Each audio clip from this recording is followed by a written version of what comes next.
¿Nos puede decir su nombre, por favor? Mi nombre es Simone De Giovanni.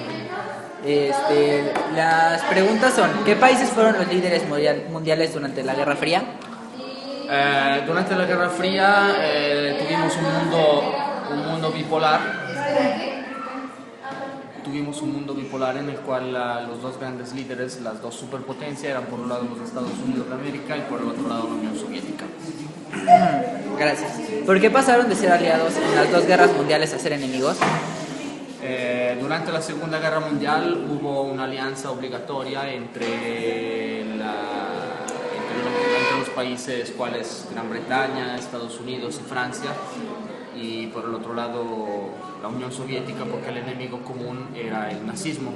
¿Sí? Todo el mundo quería derrotar a ese cáncer que se había desarrollado en el medio de Europa y que amenazaba con la conquista mundial. Por esa razón hubo una alianza entre los dos bandos ideológicos, el capitalismo y el comunismo, que una vez eliminado el enemigo común nazista, pues se vuelven a dividir. ¿Qué regiones fueron escenarios de la Guerra Fría?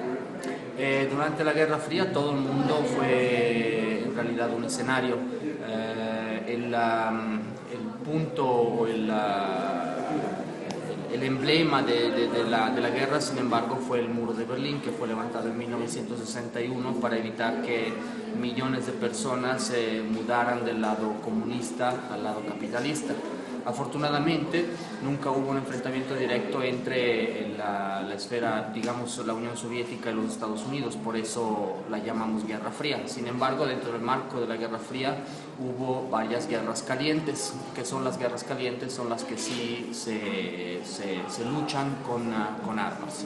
Ejemplo de esas guerras calientes pues fueron muchos: la guerra de Corea del 50 al 53, la guerra de Vietnam de los años 60 hasta 1975, la invasión soviética de Afganistán, el conflicto entre Irán y Irak, además de todos los levantamientos que hubo y guerras civiles que hubo en América Central y en América Latina en general. ¿Cuál era la opinión pública sobre la Guerra Fría? Al principio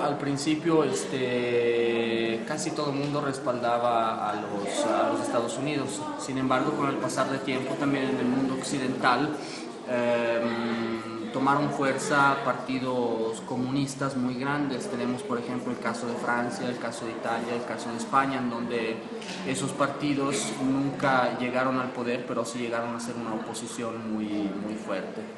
Sin embargo, la mayoría de las personas apoyaba, la mayoría de la opinión pública apoyaba el sistema capitalista americano. ¿Con qué tipo de armamento contaban las dos grandes potencias?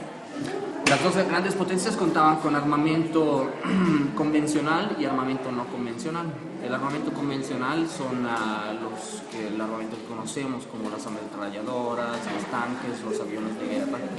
Las armas no convencionales son las armas de destrucción masivas. Y durante la Guerra Fría, las armas que más daban, digamos, miedo a la opinión pública eran las armas nucleares, porque ambos bandos, bando capitalista y bando comunista, tenían tantas armas nucleares para poderse destruir mutuamente.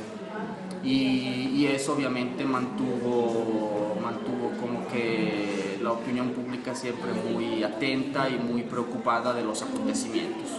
Como por ejemplo, no sé si recuerdan lo que pasó en Cuba en 1962 con la crisis de los misiles, cuando un avión espía americano logra detectar misiles soviéticos en la isla, y eso desencadena una crisis que pasó a la historia como la crisis de los 13 días, en los cuales hay también una película que se llama 13 Days de Kevin Costner, que les sugiero ver, está interesante.